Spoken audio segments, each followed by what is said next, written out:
यजामहे सुगन्धिं पुष्टिवर्धनम् उर्वारुकमिव वन्दनान् मृत्योर्मुक्षीयमामृतात्। ॐ त्र्यम्बकं यजामहे सुगन्धिं पुष्टिवर्धनम् उर्वारुकमिव वन्दनान् मृत्योर्मुक्षीयमामृतात्। नमस्कार दर्शक मित्रों, गायत्री परिवार न्यूज में आपनु हार्दिक स्वागत है। आज अपने केदारेश्वर महादेव मंदिर આવ્યા છે। ચાલો એ મહાદેવનો ઇતિહાસ, કેટલા વર્ષ પુરાણું મંદિર છે અને કેટલાય ચમત્કાર કરી ચૂક્યા છે એ વિશે આપણે વિશેષ માહિતી પ્રાપ્ત કરીશું। અહીંયાના મંદિરના પૂજારી દ્વારા અહીંયા દેખી રહ્યા છો ભૈરવનાથ મંદિર વિદ્યમાન છે। સાથે સાથે અહીંયા શનિદેવ પણ બિરાજમાન છે અને અહીંયા આ છે દામોદ ખાતે, લુણાવાડા તાલુકે જિલ્લે મહીસાગર ખાતે દામોદ ખાતે મંદિર છે। તો ચાલો એમની વિશેષ મુલાકાત લઈશું।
शनेश्वर महाराज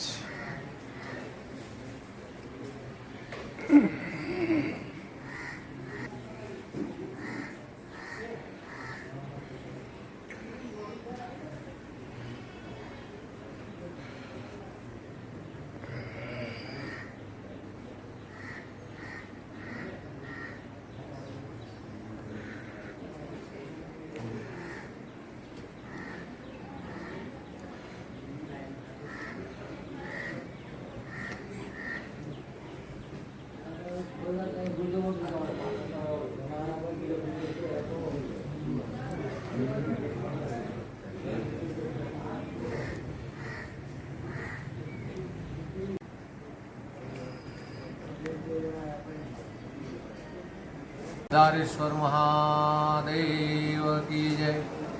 आ जग्या केदारेश्वर महादेव दामोद, तालुको લુણાવાડા, જિલ્લો મહીસાગર। केदारेश्वर महादेव એ ભગવાન સ્વયંભૂ બિરાજમાન છે। જગ્યા આમ તો ગણવા જઈએ તો પાંડવો વખતની જગ્યા અહીંયા છે। ભગવાન સ્વયંભૂ બિરાજમાન છે। સીડી નદીનું ઉદ્ગમ સ્થાન છે। આ જગ્યા ઉપર સ્મશાન, સરિતા અને શિવાલય એક જગ્યા ઉપર આવેલું છે। એટલે આ જગ્યા ઉપર એક મંત્ર કરો તો એનું 100 ગણું ફળ પ્રાપ્ત થાય। મંદિરમાં અખંડ દીપ વર્ષોથી ચાલે છે। એ જ રીતે મંદિરમાં અહીંયા અખંડ ધૂણો પણ વર્ષોથી ચાલે છે। શનિદેવ, નવગ્રહ, ભૈરવદાદા અને લાલિયા લુહાની જગ્યા છે। આ લાલિયા લુહાને અહીંયા આ અર્જુન ઉષ્ણી છે તે પારસમણી મળ્યું હતું અને પછી મુઘલ સામ્રાજ્ય વખતે એની પાછળ મુઘલો થવાથી એને પારસમણી ઝૂંટવી લેવા માટે એને મારી નાખવામાં આવ્યો હતો અને એ ઇતિહાસ પણ આ જગ્યાનો છે। વર્ષો પહેલાં અહીંયા એવી ઘટના કરી હતી। માતાજીની 2 મૂર્તિ, હનુમાનજીની 2 મૂર્તિ બધાની ડબલ મૂર્તિઓ છે. તમે આયા એટલે દર્શન કર્યું તો જોયું છે. ભગવાનનું લિંગ એક જ છે પણ મૂર્તિ ડબલ છે. તો એમાં જૂની મૂર્તિ હજારો વર્ષ જૂની છે. કેટલી જૂની એ તો ખબર નહીં, પણ હજારો વર્ષ જૂની છે. પાંડવોએ સ્થાપના મૂર્તિની કરી હતી એવી અહીંયા માન્યતા છે.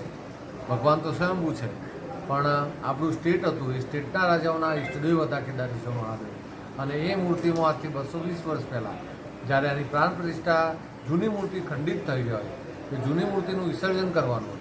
તો જૂની મૂર્તિમાંથી લોહી ચાલુ થઈ ગયું અને એ મૂર્તિમાંથી પછી બધા કગરી પડ્યા અને અવાજ આવ્યો હતો કે ભાઈ આ મૂર્તિ અને મારું સ્વરૂપ મારા બંને ગણેશ અને કાર્તિક બંને અને મારા સાથે છે અને અમને ત્રણેય જણને આ જગ્યા બહુ પસંદ છે, એટલે તમે અને આ સ્વરૂપ પણ પસંદ છે અમને, તો તમે અમારું વિસર્જન ના કરશો અને નવી મૂર્તિની સ્થાપના કરો. પૂજા કરવી હોય તો નવી મૂર્તિની કરતો, કેમ કે ખંડિત મૂર્તિની પૂજા ના થાય એવું શાસ્ત્રમાં લખ્યું હતું. તો માતાજીએ પછી એનો પણ ઉકેલ આપ્યો હતો કે તમારે મારી પૂજા ના કરવી હોય તો ના કરશો, પણ અમારે આ સ્વરૂપ અહીંયા જ રહેવા દો. પછી લોહી બંધ થઈ ગયું, નવી મૂર્તિની સ્થાપના કરી, નવી મૂર્તિ તરત હસવા લાગી અને નવી મૂર્તિ આશીર્વાદ આપ્યા કે આજના દિવસે મારો શિવ પરિવાર આ જગ્યા ઉપર અતિશય પ્રસન્ન છે અને આજના દિવસે અહીંયા જે આવશે એના ઘેર ધન ધાન્ય પુત્ર પુત્રાદિથી ભરપૂર હશે.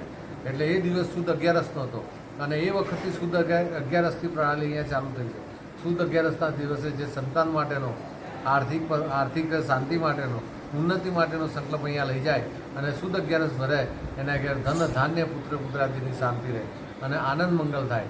અને તે વખતે અખંડ દીપ ચાલુ છે એટલે ખુદ પાર્વતી માએ અહીંયા આશીર્વાદ આપેલા છે આ જગ્યા ઉપર કે આ જગ્યા ઉપર સદાય આનંદ રહેશે, કાયમ આ જગ્યા ઉપર આનંદ મંગલ રહેશે.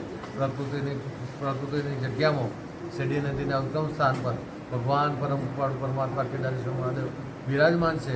આવનાર ભક્તોનું કલ્યાણ થાય છે, ખૂબ ખૂબ આશીર્વાદ લઈને જાય છે. અહીંયા મંદિરે રહેવાની, જમવાની બધી વ્યવસ્થા છે. અહીંયા 10,000 માણસની સુવિધા થાય, ભોજન ભંડારો થાય એટલી વ્યવસ્થા છે. અહીંયા સાધુ સંતો મહંતો આવતા રહે છે, આનંદ મંગલ કરે છે અને બહુ જ તપસ્વી ભૂમિ છે. અહીંયા રઘુરામજી મહારાજ, ત્યાગીજી મહારાજ, આદા ઉદલના ગુરુ એવા ટાટંબરી બાબા અહીંયા તપસ્યા કરીને ગયા છે. અહીંયા દરેક પ્રકારની સિદ્ધિ પ્રાપ્ત થઈ છે એમને. રઘુરામજી મહારાજને જે એમની સિદ્ધિઓ મળી તેમાંથી એમને પાણી ઉપર ચાલવાની અને અદૃશ્ય થવાની શક્તિ અહીંયાથી પ્રાપ્ત થઈ ગઈ. જ્યારે ત્યાગીજી મહારાજ હતા એમને અદૃશ્ય થવાની શક્તિ એ અહીંયાથી પ્રાપ્ત થઈ હતી. એટલે આ જગ્યાનું નામ પણ સિદ્ધ જગ્યા તરીકે છે. એવા કેદારેશ્વર મહાદેવ સૌનું કલ્યાણ કરે એવી શુભ ભાવના. જય મહાદેવ. જી મહારાજ, આપનું નામ? લાલા મહારાજ, કેદારેશ્વર મહાદેવ. અને પેઢી દર પેઢીથી એવો 8મો નંબર પૂજામાં હું અને મારા 2 ભાઈ સાથે રહી અમે અહીંયા પૂજા કરીએ છીએ. અને આનું લોકેશન પૂરા જિલ્લા સાથે બતાવશો? લોકેશન એટલે કેદારેશ્વર મહાદેવ દામોદ ગામનું આ સીમા છે અને જંગલ છે. તાલુકો લુણાવાડા, પહેલો પંચમહાલ હતો, હવે મહીસાગર જિલ્લો થઈ ગયો છે.